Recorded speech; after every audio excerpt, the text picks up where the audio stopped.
In the history of British car design, some names shimmer like chrome in the sun: Chapman, Isagonis, and Lyons. But others work in shadows, chiseling beauty from fiberglass and steel, with little more than instinct, courage, and a pencil. The designer Dennis Adams was one of them. With his brother Peter, Dennis co-founded a design house that never quite fit in. That's because they were always one step ahead. While others styled cars, Dennis shaped statements. In the early 1960s, Dennis was the design muscle behind one of Britain's most unusual success stories, Marcos.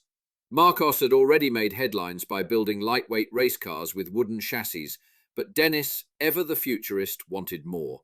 He sculpted aerodynamic designs, low, lean, alien-looking machines that slashed through the wind. Cars like the Marcos 1800 GT, with its long bonnet and cockpit-like cabin, were years ahead of their time. But it wasn't enough. Dennis wanted to push the envelope. He left Marcos to pursue something bolder, a new vision for the car of tomorrow. What followed was the Adams Probe series, radical concept cars that looked like props from a futuristic movie.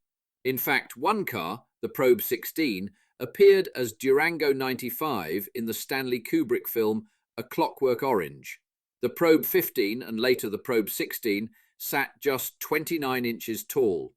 You didn't open a door, you climbed in through the roof.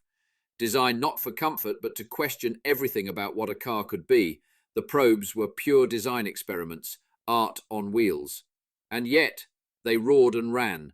They turned heads across Europe and America, but even visionaries get older. In the 1980s, Dennis's eyes turned from the future to historic nostalgia. He began sketching something traditional, something elegant. A return to the classic British roadster, but through the lens of a master designer. What emerged was the Adams Roadster. Built in small numbers, this car was never widely marketed. It was crafted, not manufactured, by Dennis and a few trusted collaborators. A little bit Jaguar, a little bit Healey, but unmistakably Adams. Most believed the Roadster was Dennis's final work, but in the shadows he kept tinkering. He designed the Ro Trax, a Cortina-based buggy which spawned the Dakar 4x4, a Range Rover-derived kit car built for adventure. There were whispers, too, of an experimental Reliant-based prototype called the Black Prince, and even vague murmurs of freelance work for Aston Martin, though no record survives to confirm it.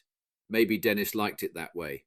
When Dennis Adams passed, many of his creations slipped quietly into garages, barns, and the memories of enthusiasts. But the Roadster never truly died. One of them, a car thought forgotten, resurfaced, unfinished, damaged, and faded, until a builder named Chris Hollier picked up the phone.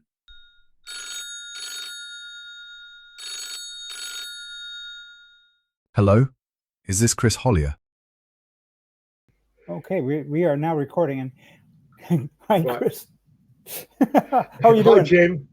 Yeah, I'm doing well, thank you. Yeah.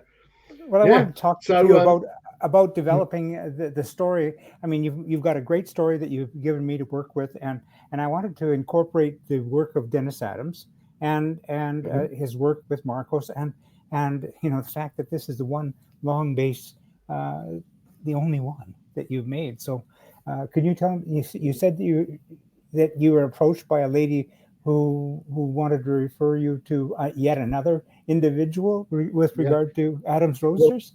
I've built now 4 of these Adams Roadsters.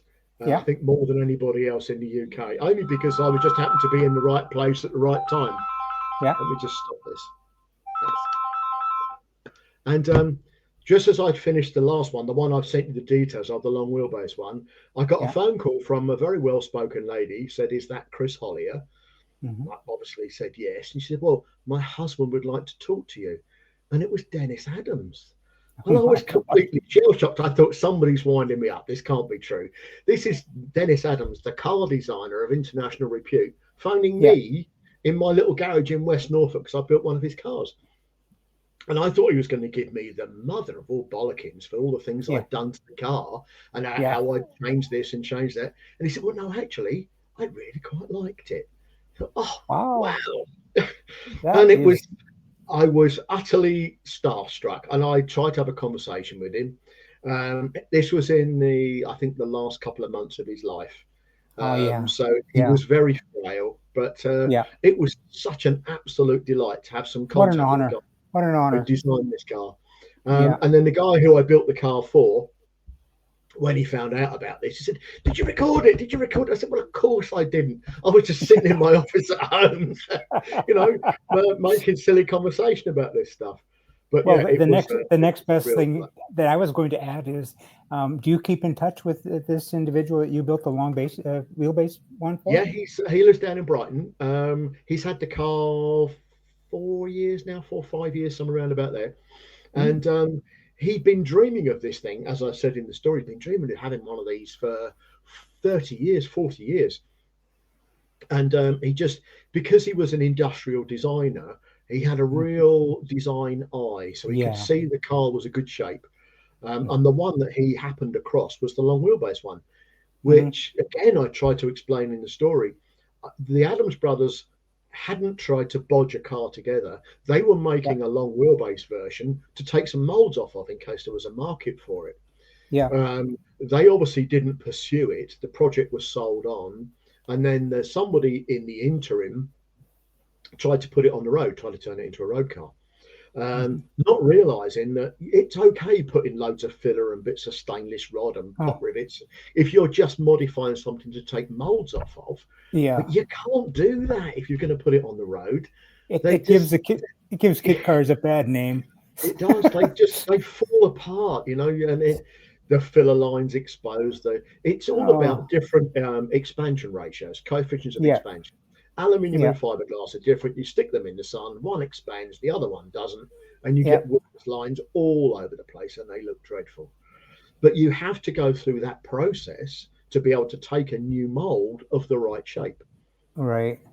So the guy, Oh. Patrick, who I built the car for, had bought unknowingly what was going to be a development car, Hmm. um, so that they could produce a long wheelbase. It was more of a 2+2 rather than, it wasn't a serious four-seat. It was never going to be. But Patrick Hmm. likes taking his little dog with him wherever he goes. So having a vestigial rear seat was enough just to Hmm. let the dog climb in the back, and off they could go down to the beach. So yeah, it was Well, the right car for him. But I don't, well, none of us realised at the beginning how much work there was going to be in it. It was a big job.